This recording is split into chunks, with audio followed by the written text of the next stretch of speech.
참으로 아름답고 화창한 10월의 마지막 주일, 가을 주일입니다.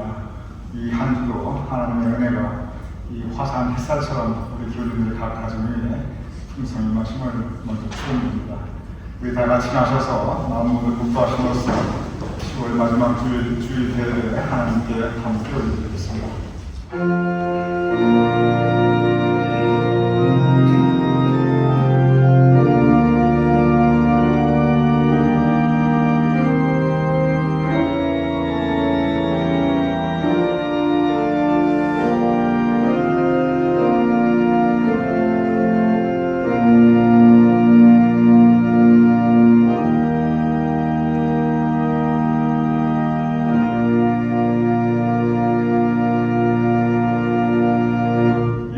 감사하라. 그는 선하시며 그 인자하심이 영원하리로다.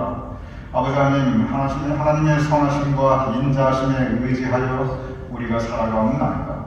하나님의 선하심과 인자하심이 우리 삶 가운데, 우리 가정 위에, 우리의 앞날에 주님께서 언제나 베풀어 주심을 믿사옵나이다. 그 믿음으로 우리가 함께 예배 올려드리오니, 그 감사함으로 우리가 함께 예배 올려드리오니 이 예배를 받아주시옵소서. 예수님 이름으로 기도드렸사옵나이다. 아멘.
사부신경으로 우리 신앙을 하나님께 고백하여 올리겠습니다.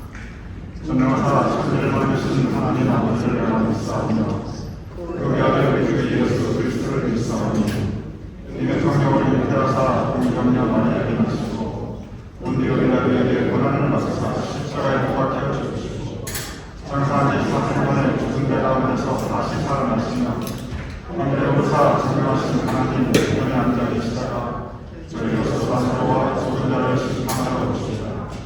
성령을 믿사오며 거룩한 공의와 정도와 서로 교통하는 것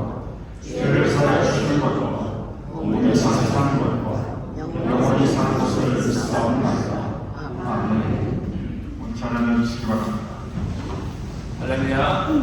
이 시간 산성이신 반성이신 예수 그리스도를 찬양하며 나아갑니다. 나의 영혼의 전장이 나의 영혼이 전장이 하나님만 바라며 나의 영혼이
덕심에 나가기 원합니다. 함께 찬양합니다. 우리 함께 주 예수를 찬양으로 나갑니다. 날 보내시니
하나님의 안에 거하면 우리 함께 하시고 늘 너희와 함께 한다고 말씀하셨습니다. 같이 기도하기 원합니다. 하나님, 예배 가운데 우리 하나님을 의지할 수 있도록 도와주셔서 이 예배를 통하여서 하나님의 살아계심이 우리 마음을 통하여서 입술로 고백되게 수 있도록 하나님 도와주셔서 같이 우리 기도하겠습니다. 기도하겠습니다.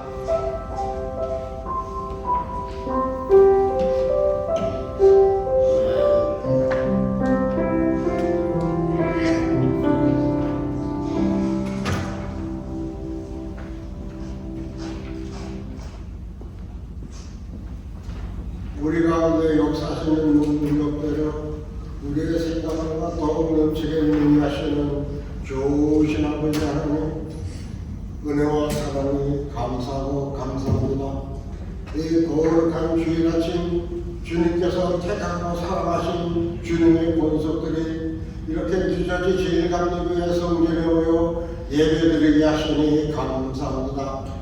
우리가 세월 따라 살면서 육신이 연약해지고 심령이 피곤해지는 이때 아버지 하나님, 오늘 이 시간 주님전에 나와 우리가 세상 가운데 살면서 알고 지은 죄 모르고 지은 죄 다 회개하고 용서받는 은혜의 시간이 되게 하여 주시옵시고, 우리가 또한 찬양하고 기도하고 예배드리는 가운데 최성남 담임 목사님을 통하여 주시는 하나님의 말씀이 우리가 세상을 이기고 세상 가운데 나아가 결코 시험당하지 아니하고 연약한 육신이 힘을 얻고 피곤했던 심령이 힘을 얻어서 세상을 이기고 연약했던 우리 육신이 건강을 회복하고 우리 심신이 하늘을 나르는 독수리처럼 힘을 얻게 역사하여 주시옵소서.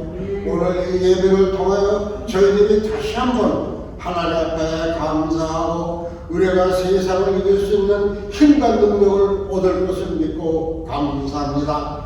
최성환 담임 목사님 또한 이제 이번 주에는 미주연회를 대표하여 한국 총회에 참석하시게 됩니다. 그 여정은 주님 처음부터 끝까지 지켜봐 주시옵시고 풍성한 은혜로 그 총회를 마치고 돌아와 우리에게 또한 힘차고 능력 있는 말씀으로 증거의 시간을 주실 줄 믿습니다. 아버지 하나님, 우리 모두 세상을 이기게 하여 주시옵소서. 피곤하지 않게 하여 주시옵소서.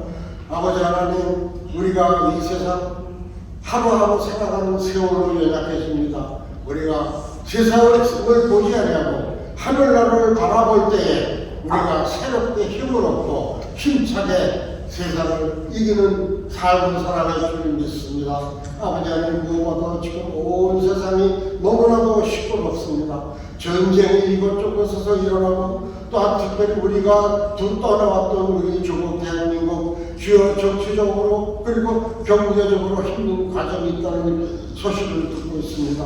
하나님 간구하옵고 우리 대한민국 하나님이 보호하사 만세가 되게 하여 주시옵소서. 하나님께서 보호하여 정치적으로 경제적으로 다시 비약할 수 있는 이 역사가 있게 하여 주시옵소서. 또 하나보다는 이제 다음 주에는 우리가 살고 있는 이 미국 땅 새로운 지도자를 뽑는 선거를 앞두고 있습니다.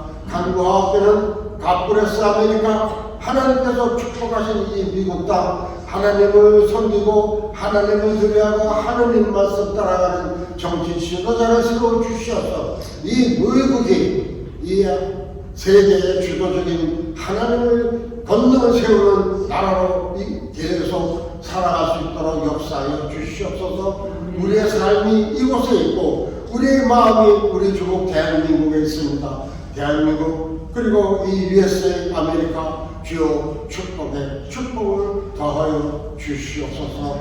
아버지 하나님, 지금 전쟁의 비참한 가운데 있는 중동과 러시아 우크라이나 전쟁, 아버지 하나님, 오늘도 이 시간에 전쟁에서 목숨을 잃는 불쌍한 권속들이 있습니다. 주여 불쌍히 여기시고 하나님께서 역사하셔서 전쟁의 참화와 전쟁을 통하여 서로 미워하고 죽이는 이 비극이 하루빨리 종식되도록 역사하여 주시옵소서. 이제 2024년도 처음으로 갑니다. 낙엽이 길거리에 휘날리고 날씨는 점점 추워집니다. 아버지 하나님, 이 추워지는 날씨 가운데에도 우리 건강 지켜주시고 아버지 하나님의 크신 사랑과 은혜로 소망 갖고 살아가는 저희 되게 하여 주시옵소서. 오늘은 지금 예배 첫 시간입니다. 마치는 시간까지 성령이 인도하여 주시옵시고 우리가 성령 충만, 은혜 충만, 능력 충만, 감사 충만한 예배를 마치고 돌아가는 발걸음도 눈동자 같이 지켜보아여 주시옵소서. 하나님 홀로 영광 받으시고 우리가 기쁨 충만케 하여 주시옵소서. 간과 우리 주 예수 그리스도를 받도록 감사하며 기도드렸습니다.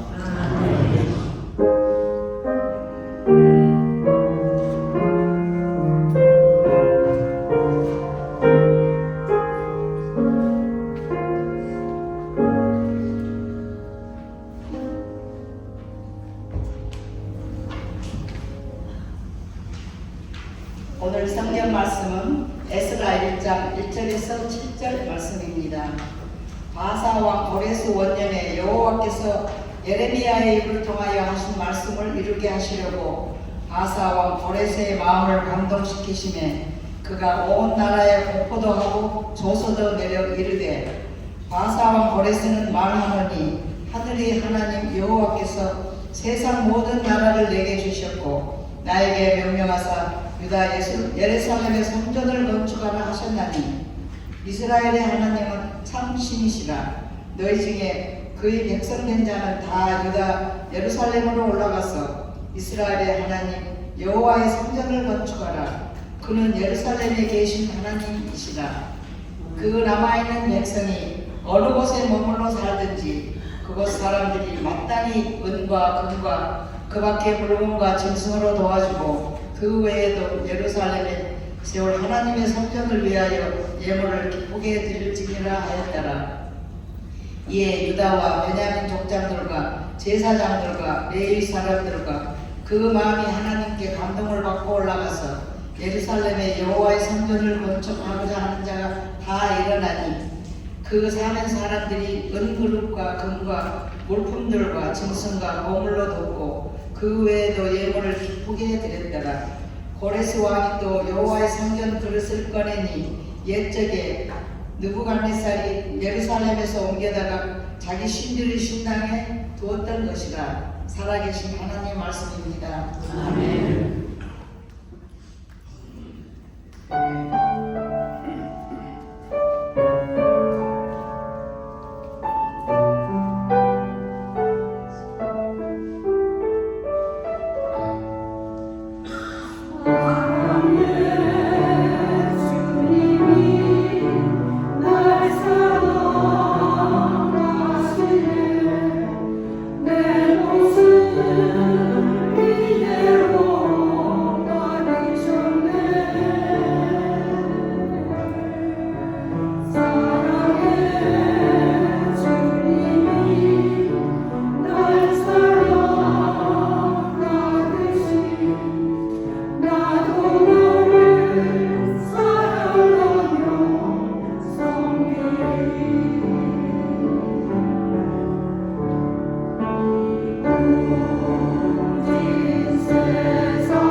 감사드립니다. 이 풍진 세상을 만났으니 저 미국 와서 그 찬송 처음 들어봅니다. 한국에서는 많이들 알려진 찬송인데 제가 한 생각에 한 40년 만에 처음 들어보는 거예요. 감사합니다. 여러분 기회 소식을 도와주시기 바랍니다. 이번 광고 다음 주일은 우리는 보통 썸머타임이라고 그러죠. 데일라이트 세빙 타임이 끝나게 됩니다. 그래서 평소보다 우리가 한 시간을 더 벌게 돼요. 그래서 여러분 그냥 평소처럼 이렇게 오시게 되면은 한 시간 동안 본능 삼아 기도하고 오시는 분들이지만 다음 주 요즘에서 스마트폰 많이 보시니까 다음 주에날 이 데일라이트 세빙 타임이 끝나기 때문에 한 시간 거의 여유 있게 가질 수 있다는 것, 시간이 뒤로 돌아갑니다. 참고로 말씀드리고 다음 주에 차고 없으시기 바랍니다. 오늘 희락속, 충성속, 온유속 각각 예배 그리고 신규 끝나고 10시 40분에 각각의 장소에서 속히 모임 가지게 됩니다. 여러분들 많은 참석을 바랍니다. 우리 박승현 씨 기도하셨듯이 제가 이번 주에 KMC 교단 총회가 서울에서 열리게 되는데 미주 연회 이제 대표를 항상 선출을 하게 돼요. 그래서 올해는 제가 가게 되었는데 제가 선출되어서 그래서 미주 연회 전체를 대표해서 참석하고 다음 주일을 제가 한국에서 있게 됩니다. 그래서 다음 주일은 11월 3일은 우리 손목준 전도사님께서 예배를 인도해 주시게 됩니다. 그리고 이제 제 아내도 같이 저와 같이 총회는 참석하지 않지만 하는 게 같이 동행하게 됩니다. 오늘 주일 친구는 우리 박영수 권사님, 전영구 권사님께서 정말 귀한 따님 박진 집사 내일이 생일입니다. 하나님께 감사하며 또 그 기쁨을 온 교인들과 나누기 위해서 오늘 주일 친교 담당해 주셨습니다. 박진 집사님, 주님께서 그 젊은 따님의 미래 소원과 소망을 주님께서 이루어 주시고 정말 여호와의 대로 축복의 대로를 펼쳐 주실 것을 기원드립니다. 우리 함께 기도하겠습니다.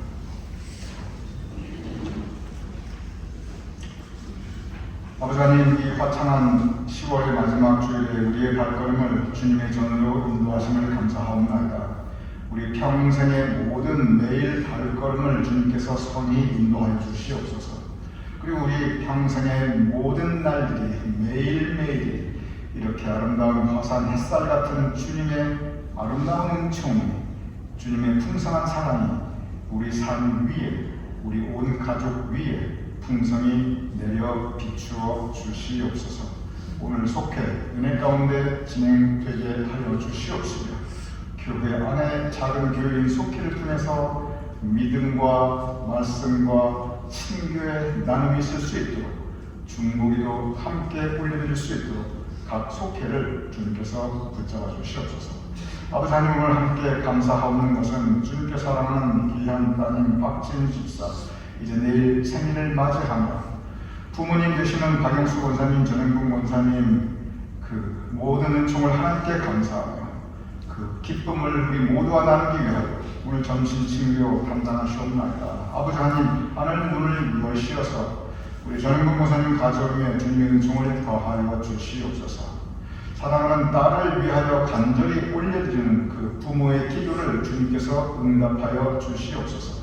그래 박진 집사의 삶을 주님께서 여호와 이래로 복된 삶을 예비하여 주시고 친히 이끌어 주시고 진정 그의 삶의 앞날을 하나님께 영광이요 그 부모에게는 큰 삶의 보람과 기쁨이요 또한 그 자신에게는 삶의 성취가 될 수 있는 귀한 삶으로 주님 이끌어 주시옵소서.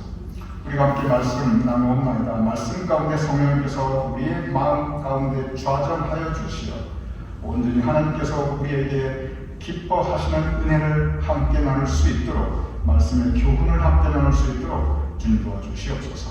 예수님 이름으로 기도드렸사옵나이다. 아멘. 오늘 우리가 함께 나눈 성서 본문 에스라 1장, 이 에스라 1장은 이스라엘 민족 역사 전체를 통해서 볼 때 이스라엘 민족 역사의 운명, 그 민족의 운명을 바꾼 한 사건에 대해서 우리에게 전하고 있습니다. 본문 에스라 1장 1절 이렇게 기록되어 있습니다.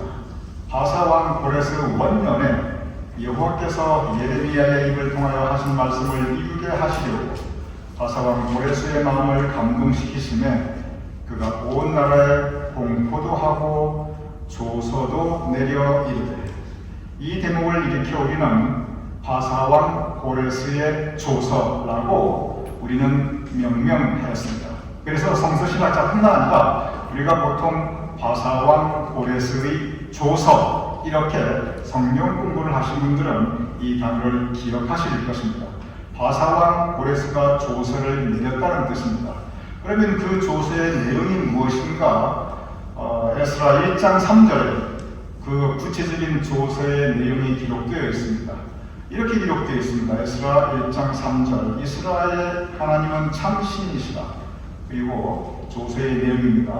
너희 중에 그의 백성이 된 자는 다 유다 예루살렘으로 올라가서 이스라엘 하나님 여호와의 성전을 건축하라. 그는 예루살렘에 계신 하나님이시다.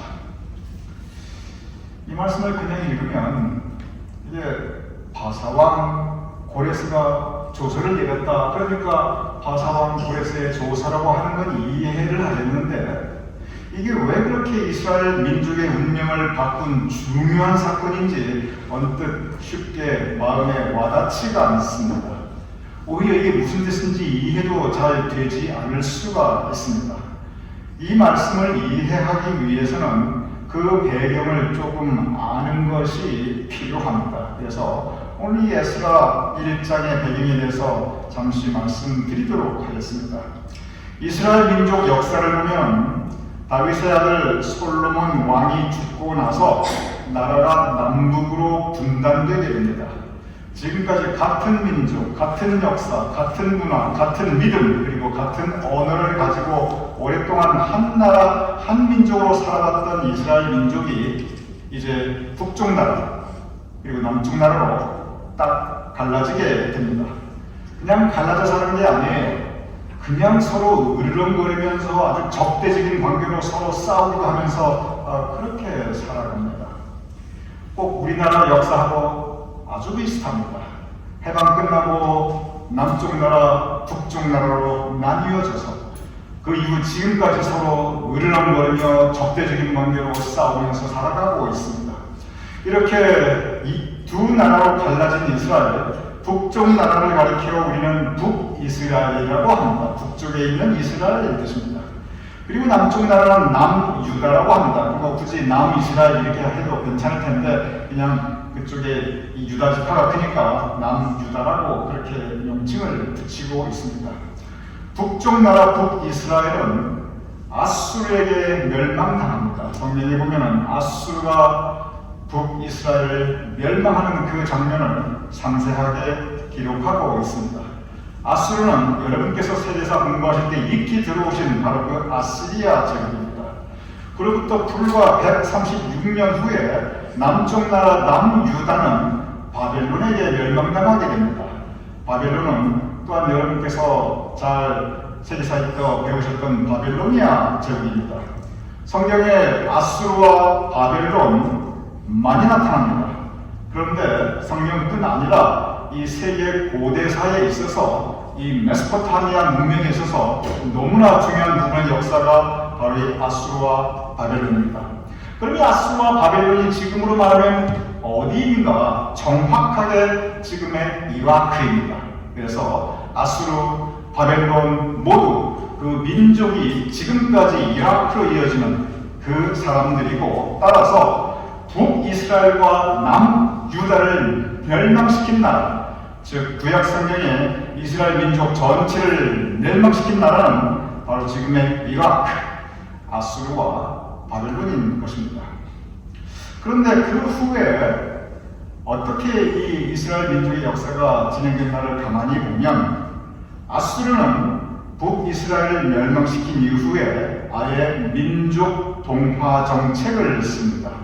그래서 북이스라엘 사람들을 아수르와 데려와서 아수르 사람들과 결혼해서 살게 됐고, 그리고 아수르 사람들을 북이스라엘로 옮겨와서 이스라엘 사람들과 결혼해서 살게 했습니다. 결혼만 시킨 게 아니에요. 아예 아수르 방식으로 살아가게 했습니다. 그러니 이렇게 서로 국제 결혼을 하고 몇 대가 지나면 더 이상 이스라엘 민족이라고 하는 민족 정체성과 신앙과 그리고 언어를 제대로 간직하기 어렵게 됩니다. 즉 그렇게 북이스라엘 민족은 역사에 흔적없이 사라지게 되는 것을 우리는 보게 됩니다. 그리고 남아있는 그 지역의 북이스라엘 사람들은 사마리아라 해가지고 이 피가 섞인 이 순결하지 못한 민족이라고 해서 두고두고 대대로 멸시받는 것을 우리는 신약에서 볼 수 있습니다. 그러면 이렇게 북이스라엘은 민족 자체가 없어져 버렸고, 그러면 남유다를 멸망시킨 바벨론은 어떻게 했는가? 바벨론은 유대인들을 대거 바벨론으로 포로로 잡아갔습니다. 점잖게 사람만 잡아간 게 아닙니다. 예루살렘을 도시를 불태우고 성벽을 무너뜨리고 거룩한 성전, 예루살렘 성전을 철저하게 파괴했습니다. 그리고 그 성전에 있는 귀한 물건들은 다 약탈해 갔습니다. 그러면 여러분 생각해 보시기 바랍니다. 여러분께서 그 당시 예루살렘에 살고 있었으면 고향 예루살렘은 불타버리고 예루살렘 성벽은 무너지고 예루살렘 성전은 철저하게 파괴되고 성전의 모든 기물들도 다 약탈당하고, 그리고 그들은 지금 머나먼 이국 땅 바벨론에 잡혀와서 포로 생활, 노예같이 살아가게 되는 운명에 처하게 된 것입니다. 그것은 마치 이스라엘 백성들이 이집트에서 노예로 살았듯이 이제 바벨론에서 다시 포로가 되어 노예처럼 살아가게 되었던 것입니다. 이미 북이스라엘은 멸망당해 아수르 제국에 흡수되어 민족 자체가 없어져 버렸고, 이제 남유다도 이렇게 바벨론에서 포로가 되어 노예처럼 살아가고 있으니 그렇게 몇 대만 지나면 그냥 민족이고 뭐고 없이 사라질 운명에 처하게 되는 것입니다. 그런데 역사가 바뀌었습니다. 그 불과 50년도 채 되기 전에 오늘 본문의 이 바사 제국의 고레스 대왕이 바벨론을 멸망시키고 그리고 이 메소포타미아 지역을 통일하게 됩니다. 지중해 일대 전역으로 그의 세력을 넓히게 됩니다. 이러한 모든 것은 성경에도 나와 있지만, 그리고 그 지역의 고대사, 세대사를 조금이라도 공부하신 분들은 상식으로 이미 우리가 잘 알고 있는 내용입니다. 이렇게 바사왕 고레스가 바벨론을 멸망시키고 그 지역에 와 보니 그 나라에 살던 유대 민족들이, 이스라엘 사람들이 포로로 잡혀와 노예처럼 살아가고 있는 것을 보게 되었습니다. 그러니 그냥 그대로 두면 역사에 없어질 흔적도 없이 쓰러져 버린 힘없고 가진 것 없는 불쌍한 민족으로 하루하루 살아가고 있는 사람들이 있다는 것을 바사왕 고레스가 보게 되었습니다. 성경에 꺼져가는 등불 상한 갈대라는 표현이 있습니다. 바로 그 당시에 유대민족 이스라엘 백성들은 꺼져가는 등불과 같이 상한 갈대와 같이 힘없고 연약하고 가진 것 없고 한순간에 사라질 수 없는, 하나 사라질 수 있는 그러한 사람들이었고, 고레스 대왕은 이 사람들을 불쌍히 여겼습니다. 그리고 선포합니다. 너희들 여기 와서 이렇게 고생하지 말고 이제 고향으로 돌아가라. 고향 예루살렘으로 돌아가라. 그리고 무너진 예루살렘 성을 다시 쌓고 그리고 파괴된 성전을 다시 건축하라. 그래서 고향으로 돌아가서 민족의 역사를 회복하고 성전 다시 재건축하고 그곳에서 하나님 잘 믿고 살아라. 이것이 바로 오늘 우리가 함께 나눈 바사왕 고레스의 조서입니다. 그 부분을 다시 보겠습니다. 에스라 1장 3절입니다. 바로 에스라 1장 3절은 고레스의 조서를 한마디로 요약한 것인데, 이스라엘 하나님은 참신이시다. 너희 중에 그의 백성이 된 자는, 즉 유대민족들, 이스라엘 사람들은 다 고향 유다 예루살렘으로 올라가서 이스라엘 하나님 여호와의 성전을 건축하라. 이렇게 바사왕 고레스는 이스라엘 사람들을 다시 고향으로 돌아갈 수 있는 길을 열어주었고, 다시 그들의 민족 정체성을 회복할 수 있는 살 길을 열어주었던 것입니다. 근데 여러분 생각해 보시기 바랍니다. 오랫동안 고향을 떠나 있었어요. 그리고 예루살렘은 이미 불타 성이 이 전체가 파괴되었어요. 그런데 그쪽으로 다시 돌아가서 예루살렘에 정착하려니 정착 자금이 필요합니다. 그리고 무너진 성전을 건축하려니 엄청난 건축 비용이 들어가게 됩니다. 그 당시 바벨론에 잡혀가 포로 생활했던 이스라엘 사람들이 무슨 돈이 있었겠습니까? 그래서 바사왕 고레스테 왕은 돌아가라고 해방시킨 것뿐만이 아니라 그들이 예루살렘에서 정착할 수 있는 정착 자금과 다시 무너져내린 예루살렘 성전을 건축할 수 있는 건축 비용까지 마련해 줍니다. 참으로 놀라운 일입니다. 바로 그 기록이 오늘 본문 에스라 1장 4절입니다. 다시 읽어보겠습니다. 에스라 1장 4절에 보면 그 남아있는 백성이 어느 곳에 몸을 사주든지 그곳 사람들은 즉 이스라엘 백성들이 다시 돌아올 때 거기에 있는 사람들은 마땅히 은과 금과 그 박힌 물건과 짐승으로 도와주고 정착할 수 있도록 잘 보살펴 주어라. 그리고 그 외에도 정착을 도와줄 뿐만 아니라 그 외에도 예루살렘에 세울 하나님의 성전을 위하여 예물을 기쁘게 드릴지니라. 그래서 오늘 성경 본문을 보면 은과 금과 그 박힌 물건과 짐승으로 이스라엘 백성들이 먹고 살 수 있는 길을 열어주고 그리고 하나님의 성전을 위하여 예물을 기쁘게 드리게 하여 건축 자금을 마련해 주고 이렇게 이스라엘 백성들을 적극적으로 도와주었던 것을 우리는 성서를 통해서 볼 수 있습니다. 그뿐이 아닙니다. 성전을 건축했다고 치면 그 안에 이런저런 여러 가지 성전의 기물들이 필요합니다.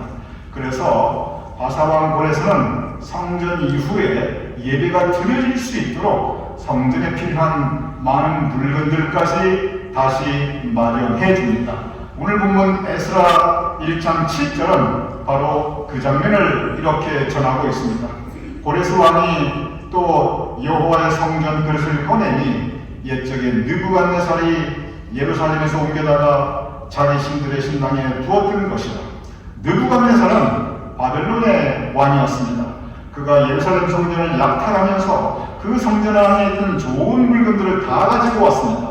그런데 바사왕 고레스는 바로 이 느부갓네살이 약탈했던 그 모든 성전에 있던 좋은 물건들을 다시 돌려주어라.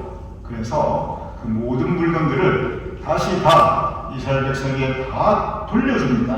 가서 이걸로 잘 성전 짓고 예배 드려라. 이렇게 엄청난 호의를 베풀어주고 있는 것입니다. 이런 상황을 한번 여러분 생각해 보시기 바랍니다.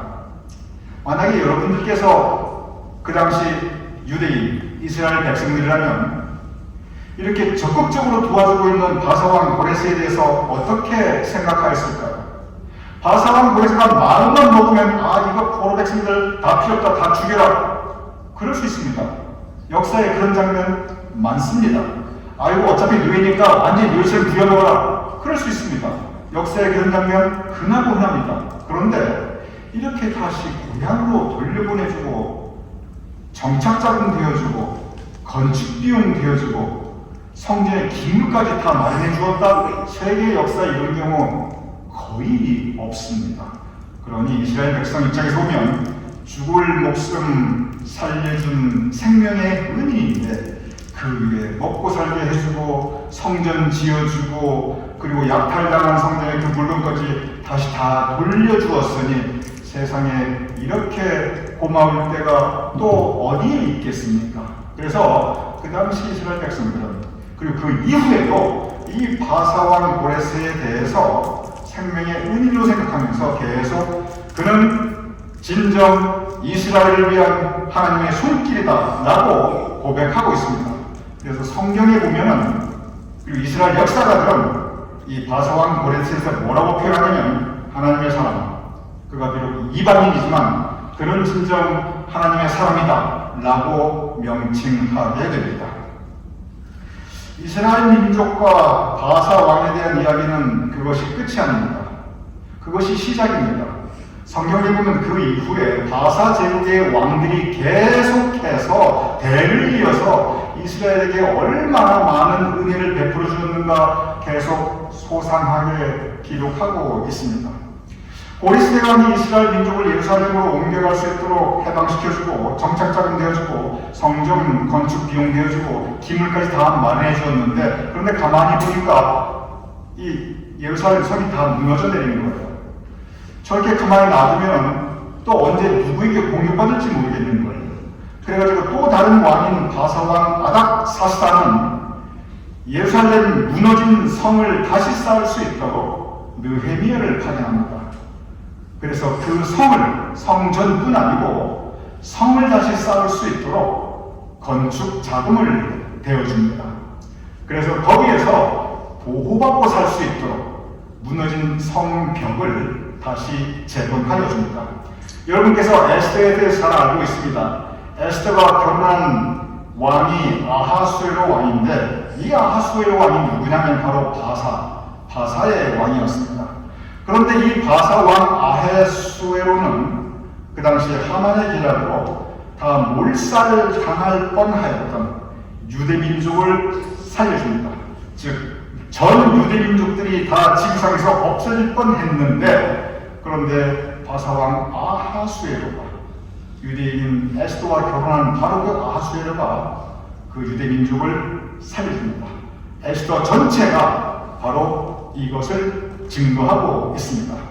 만약에 그때 바사왕 아하수에로가 아니었으면 세상 없는 소리를 해도 유대인들 지금 오늘 이 시간 이 지구상에 아마 남아있지 못할 것이었습니다. 성경은 바사왕 다리오에 대해서 기록하고 있습니다. 고레스 임금이 이렇게 성경을 축하하고 도와주었는데 이 성전 건축이 지지부진해집니다. 이게 이스라엘 사람들 내부에 싸움이 벌어져가지고 이스라엘 사람들 잘 싸운 것 같아요. 성경에 보면. 그래가지고 자기들끼리 지지고 하다가 성경 건축이 자꾸 지지부진해집니다. 그러니까 바사왕 다리오가 나섭니다. 너희는 속히 성전 건축 완성해라 그러면서 명령만 내린 게 아니라 건축 기술자와 건축 자금을 새롭게 보내줍니다. 그래서 바사왕 다리오가 성전이 완성하는 것을 자기가 직접 확인하고 있는 것을 성경이 우리에게 전하고 있습니다. 이렇게 성경을 보면 바사왕 고레스, 다리오, 아하수에르, 아닥사스다 한결같이 이스라엘 민족에게 한없는 은혜를 베풀어 주었습니다. 그리고 여러분께서 익히 전하는 에스더, 다니엘, 그리고 에스라, 느헤미야, 학계, 스가랴 이 모두 그 당시 바사 왕의 도움을 받아서 이스라엘 민족을 이끌었던 지도자들이었습니다. 모르도게도 마찬가지였습니다. 이스라엘 민족 역사상 그들이 이 민족에게 노예처럼 살아가고 있을 때, 그들이 사냥갈 때와 뻗어가는 등불처럼 연약해 있을 때, 그때 그들을 다시 일으켜 주었던 것은 바로 이 바사의 왕들이었습니다. 그래서 성경은 이 바사의 왕들에 대해서 고레스뿐 아니라 다른 바사의 왕들도 하나님의 사람으로 명칭하며 칭송하고 있는 것을 우리는 볼 수 있습니다.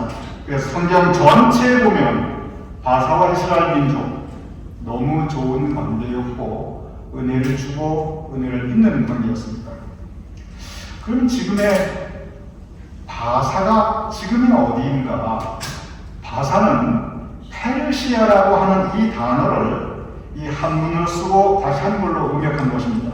그러니까 바사는 페르시아죠. 여러분께서 세계사에서 익히 많이 배우신 바로 그 페르시아 제국입니다. 그럼 페르시아가 지금이 어디인가? 페르시아인들, 임금들, 그리고 페르시아 지역, 그 페르시아 민족은 바로 지금의 이란입니다. 그래서 이란 사람들은 자기 스스로를 우리는 이라니안이라고 하지만 대부분의 이란 사람들은 자기 자신을 스스로 얘기할 때 우리는 페르시안이다. 스스로를 페르시안이라고 이야기하고 있습니다. 그래서 성경에 나타나는 바사는 지금의 이란이고 성경에 나타나는 그 모든 바사의 왕들은 모두 이란 사람들입니다. 그런데 요즘 돌아가는 세상을 한번 돌아보시기 바랍니다. 이란과 이스라엘은 성경에 보면 원래 너무나 좋은 관계였습니다. 그리고 이스라엘 사람들이 가장 약하고 지구상에서 없어질 뻔할 때 계속 도와주었던 사람들이 이란 사람, 이란 임금, 이란 백성들이었습니다. 그런데 지금은 그 이란과 이스라엘 철천지 원수가 되었습니다. 서로 죽고 죽이는 관계가 되었습니다. 미사일을 서로 주고받습니다. 지난주 우리는 이스라엘이 다시 이란을 공격한 그 뉴스를 모두 보았고 온 세계가 그 뉴스를 주시해보고 있습니다. 전에는 그렇게 좋았던 관계인데 성경에 온통 하나님의 백성들, 하나님의 이란 사람들을 칭송했는데 그런데 이렇게 이란과 이스라엘이 철천지 원수가 되고 서로 죽고 죽이고 있습니다. 물론 이것을 바라보는 그 시각은 입장에 따라 극명하게 달라지고 있습니다. 이스라엘 입장에서 보면 또 이스라엘을 서포트하는 입장에서 보면 아니 가만히 있는 이스라엘 사람들에게 침략해가지고 1000몇백 명이나 죽이고 그게 깡패 나라지 그게 제대로 거냐 그걸 다 사주하고 그러니 이스라엘 하는 정당방위다. 그 모든 그 하마스며 그 저기 이 헤즈볼라라든지 이런 사람들 다 아주 그냥 싹쓸이를 해버려야 된다. 이스라엘 잘한다. 더 때려라. 더 침공해라. 이러한 이 논리가 있습니다. 듣고 보면 맞는 말입니다. 그런데 이란 입장에서 보면 그쪽에서도 분명한 논리가 있습니다. 우리 보고 깡패라고? 누가 진정한 깡패이냐? 팔레스타인에 2000년 동안 그리고 그 역사 이전에 그 이스라엘 사람들이 그 여호수아 앞서가지고 들어오기 그 이전부터 그 땅의 원래 주민들이 원래 팔레스타인 사람들이고 평화롭게 살았는데 어느 날 갑자기 깃발을 꽂고 우리 땅이다 그리고 탱크로 밀어붙이고 지금도 봐라 그쪽 팔레스타인 사람들 다 높은 성벽 쌓아가지고 밖으로 나오지도 못하게 하고 자기가 밥벌이할 손들 다 막아놓고 외국 원조로 겨우 살 수 있는 거지같이 만들어주고 그리고 조금만 모으면 총 쏘고 대포 쏘고 지금 힘이 있다고 저때 함부로 사람을 막 죽여나가고 저게 나가냐 저게 깡패지 우리가 1000명 죽였다고 도대체 그런 이스라엘 사람들이 지금까지 이 아라산 죽인 것은 수십만 명이고 그 중에 대부분은 여자와 아이들인데 그러면 이스라엘 잘한 게 뭐가 있느냐 그 얘기 들어보면 또 그것도 맞는 말입니다. 세상의 모든 것들이 안방에 가면 시어머니 말이 맞고 부엌에 가면 며느리 말이 맞죠. 오늘 이 시간 저는 이란과 이스라엘의 이런 정치적인 입장이나 전쟁에 대한 이야기를 하고자 하는 것은 결코 아닙니다. 그것은 보는 사람에 따라 입장이 너무 달라질 수 있기 때문에 강대성에서 어느 입장을 말하는 것은 적절하지 못합니다. 오늘 저의 말씀은 바로 이란, 오늘 돌아가고 있는 세상의 이스라엘과 이란의 그리고 그 중동의 모든 모습을 바라보는 성서적인 시각이 어떤 것인가 하는 것입니다. 성서적으로 볼 때 성경에 나타나는 모든 바사 왕들은 겸손한 사람들이었습니다. 그들은 하나님을 경외하는 사람들이었습니다. 그들은 이방인이었지만 그러나 이스라엘 사람들이 약하고 힘없고 가진 것 없을 때 도와주고자 하는 근엄한 마음을 가진 온유한 사람들이었습니다. 성경에 나타나는 모든 바사 왕들은 이렇게 그들이 겸손한 백성으로서 사람들을 대할 때 그들은 구약에 나타나는 것처럼 바사 왕들과 이스라엘 민족 간의 아름다운 역사를 이루어 나갈 수 있었습니다. 그리하여 그들은 이스라엘 사람들이 새롭게 시작할 수 있는 그 길을 열어주었습니다. 이스라엘 백성들도 마찬가지였습니다. 그 당시 그들은 한없이 낮아져 있는 상태였습니다. 그들은 하나님 앞에서 회개하면서 우리가 다시 일어나서 하나님을 섬길 수 있도록 주님 우리를 회복시켜 주시옵소서 하나님께 회복과 축복을 간구하면서 겸손한 마음으로 상한 심령으로 통회하는 심령으로 하나님께 예배드리고 싶어 했던 겸손한 백성이었습니다.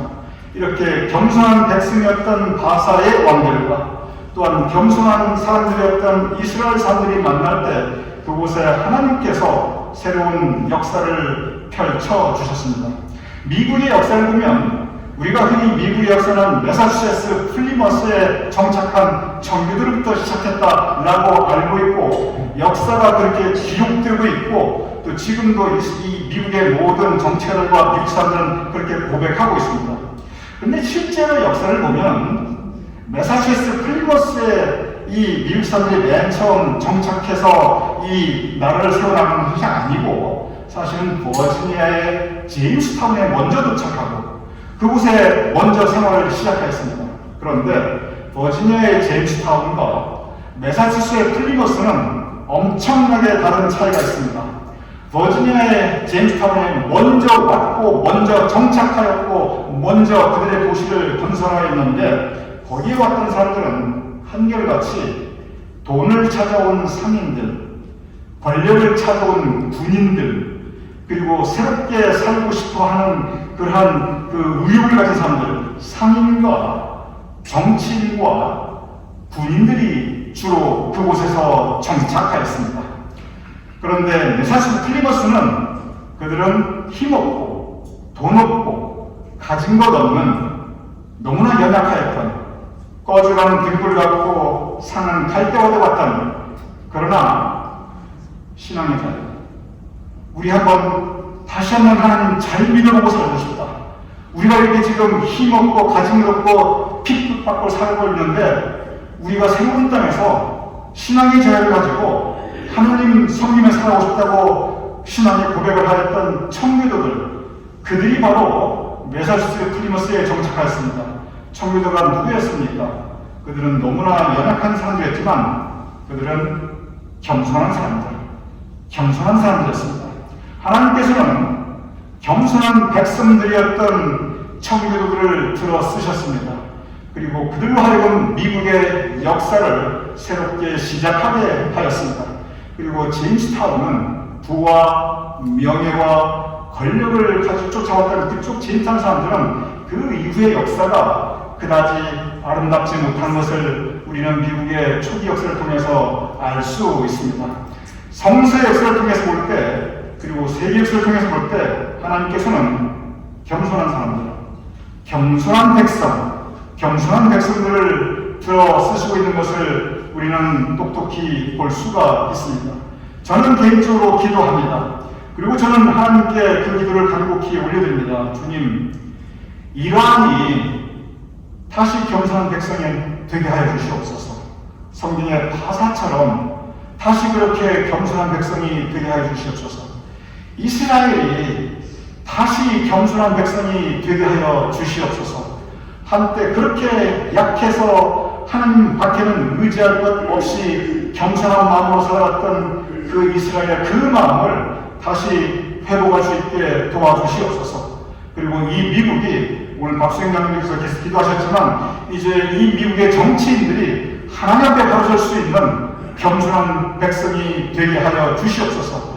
이렇게 세상 모든 나라 백성들이 겸손한 백성이 될 때 비로소 평화가 찾아올 수 있을 것입니다.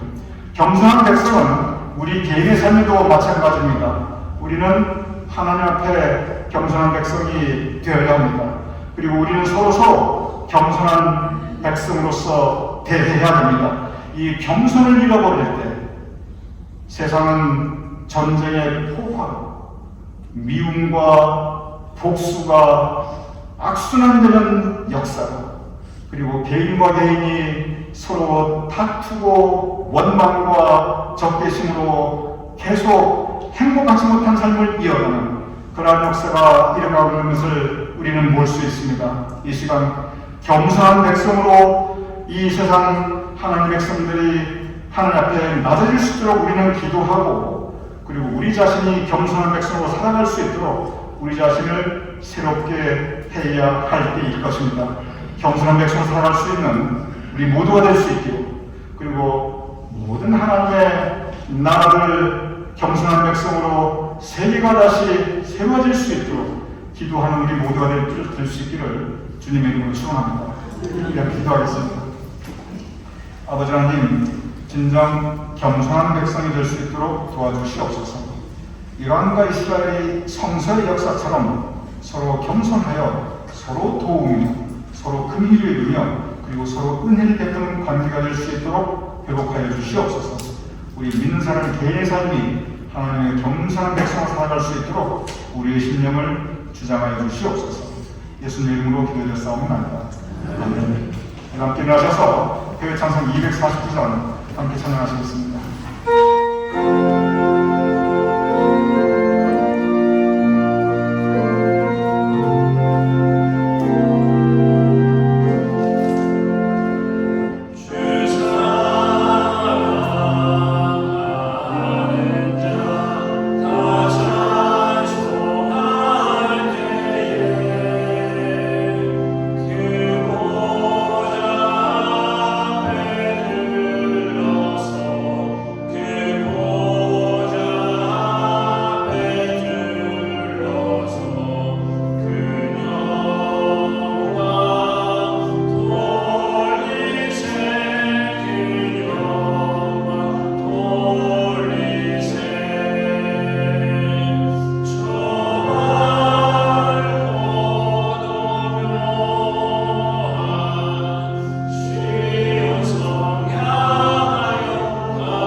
하나님께 예배 올려드리며 또한 우리의 예물을 봉헌하여 올려옵나이다. 아버지 하나님, 이러한 때 예물을 봉헌하여 올리는 우리 교인들의 손길을 주님께서 기억하여 주시옵소서.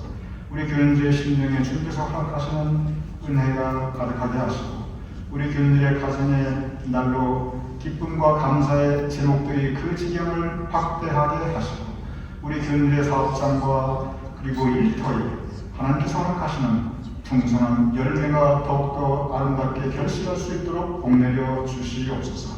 이제는 우리 주 예수 그리스도의 크신 은혜와 아버지 하나님의 극진하신 사랑과 성령님의 감동 감화 역사하심이 이 시간 함께 모여 예배 올려드리는 우리 모두의 머리 위에 또한 사랑하는 우리의 가족들과 자손과 후손들의 머리 위에 주님께서 세우신 우리 교회와 우리의 예배와 그 모든 사역들 위에 또한 우리가 두고 온 자랑스러운 대한민국과 우리가 살아가는 이 땅 미국과 그리고 온 세상 하나님의 백성들의 머리 위에 특별히 전장의 포화 속에서 고통받고 있는 이란과 이스라엘과 팔레스타인과 레바논과 시리아와 가자의 그 모든 아픔과 상처로 가득한 사람들을 위해 온 세상 하나님의 긍휼이 필요한 꺼져가는 등불 같고 바람에 상한 갈대와 같은 그러한 심령들을 위해 지금부터 영원까지 함께 하실 것을 간절히 축원하옵나이다.